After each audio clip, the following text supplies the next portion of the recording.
This video is specifically for the parents. You owe it to your kids to heal yourself. Before you have kids, whilst you have kids, when you get into a relationship, you owe it to yourself to heal. Because guess what? You are going to continuously repeat this perpetual cycle of generational curses, curses that your family, your ancestors have also gone through onto your children, which will then continuously repeat until you're not here and you don't have to face the consequences of your unhealed trauma. This video is aimed towards also the kids who had to deal with unhealed, traumatized parents. And I want you all to understand one thing.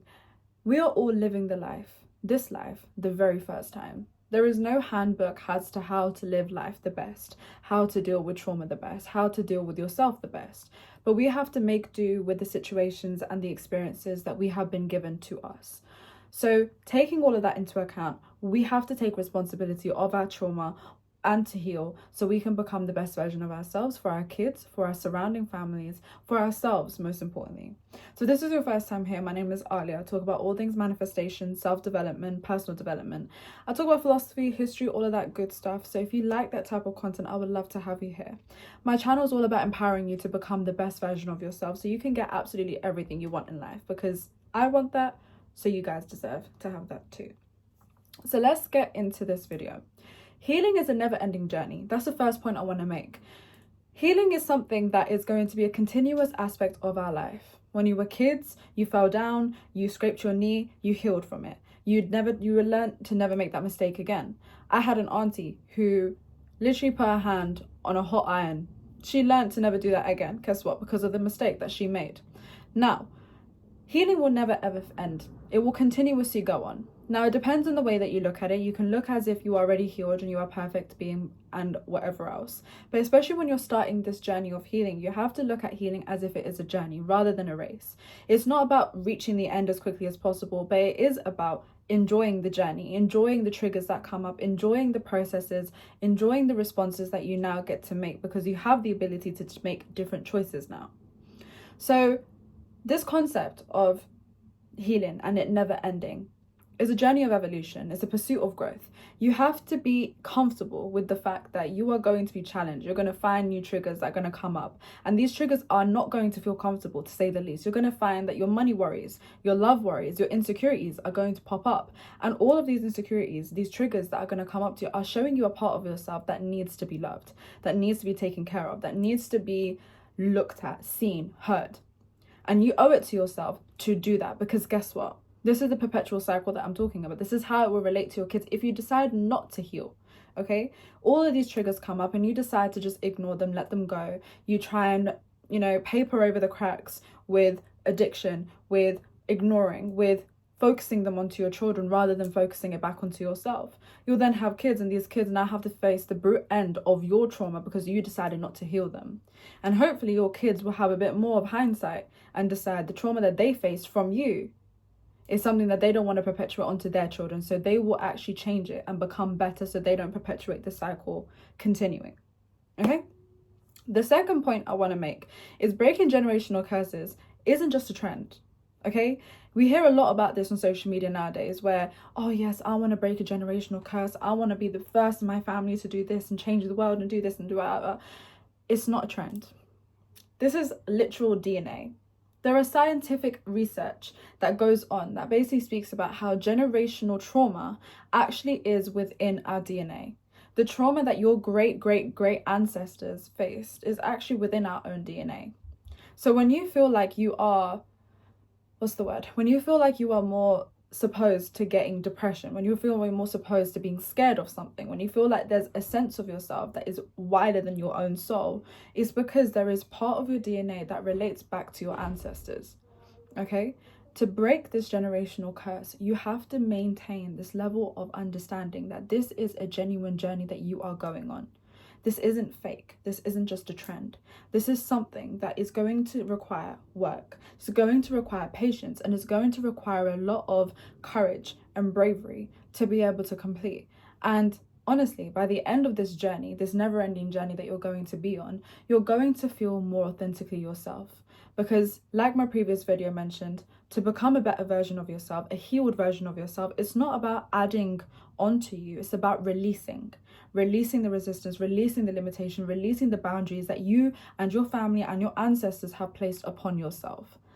And guess what? Your children, your offspring, your grandchildren are going to face the amazing consequences from this. And even beyond that, the generations that go on, they're going to face the beauty of the work that you're putting in now. So it's not only just you, it's your offspring. I understand that if you have kids already, your kids are a mirror of you. Like, they're a mirror of you. Everything in reality is a mirror of you. This is how I personally go through life. I personally don't have kids right now, okay? But I know that when I have kids, I will understand that they are a mirror of me. They're with me all the time. They're going to pick up beliefs and thoughts and ideas and concepts and things that I say and do every single day, and they're going to mirror that back to me. And if I see my child doing something that I do not necessarily like, that triggers me, triggers my insecurity, triggers my rage, triggers my anger, triggers my uncleanliness, triggers my OCD, triggers whatever, and I sense this bubbling feeling within me, I have to make a decision in that moment to rather look at myself than look at my kids. Because looking at my kids doesn't solve any problem. I have to solve why I'm feeling this way, rather than solving the issue, the consequence as to why I'm feeling this way. The kid isn't the issue. The kid is bringing up parts of yourself that need to be looked at. So stop blaming your kids for things that you have gone through, that you have genuinely, validatedly gone through throughout your life. Stop using your kids as a scapegoat. Stop annoying them, stop irritating them, stop being angry at them, stop giving them punishments for things that you got punishments for. When in reality, you wouldn't have wanted to be punished for that thing in reality, would you?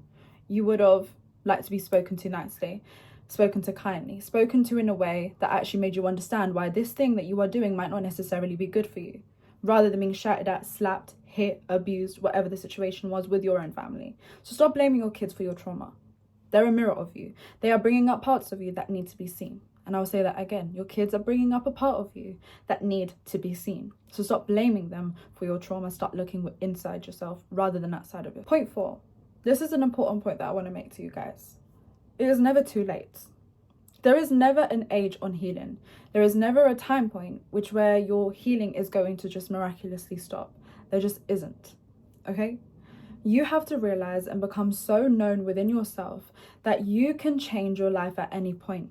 Whether your kids are just born, whether you don't have any kids and you're planning to have kids, whether you're like me and I'm going to have kids in the future, right? Whether you are a mother who has 14, 15-year-old kids, right? Teenage kid, adolescent kids, adult kids, right? It does not matter what stage in life you are at. You can change.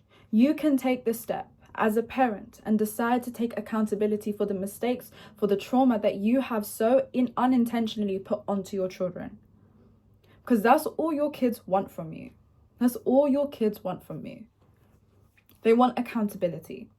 They want you to look at your mistakes, your unhealed trauma, your trauma, and see, you know what, maybe I did fuck up. Okay, just because I'm a parent, just because I've lived a little longer than you, does not mean that I am perfect. And that is okay. But guess what? I'm going to take accountability and I'm going to be better as a result of this. But it is never too late. Whether you are a 40-year-old mother that's listening right here, or a 60-year-old mother, or a 20-year-old, or a 19-year-old, or even younger, or even older, it doesn't matter. Time is not of the essence in the case of healing. Make a decision today that you want to be different. You actually want to have a good relationship with your kids. And by having a good relationship with your kids, that does mean you have to take accountability. You have to realize that you do make mistakes. You do have to realize to be a bit more honest with yourself, a bit more empathetic with yourself. You have also been through a lot. You were also a kid that dealt all of these things. But guess what? You are also doing the exact same thing your parents did to you, to your kids. Look at it from their perspective. The same way you looked at it from your perspective when you were younger and you were dealing with all of this shit from your parents. Your kids don't deserve this. You didn't deserve it. Your grandparents, your parents didn't deserve it, but they did. The difference between them and you in this moment is you decided to make a change. You decided to say, I'm going to be different. I'm not going to change. I am not going to continue perpetually being in this cycle, this generational curse, and continue living my life as if I'm just a duck in a forest that is just lost. I'm not about to do that. I know where to go. I know how to do this. I love my kids and I want my kids to be there for me. I want my kids to never put me into a nursing home. Do you get it? I never want my kids to look at me and feel scared to come to me when they have a problem or when they have an issue. No, I want them to feel safe with me. And maybe I wasn't correct in the way that I was perpetuating that or showing that to my kids, but it's never too late.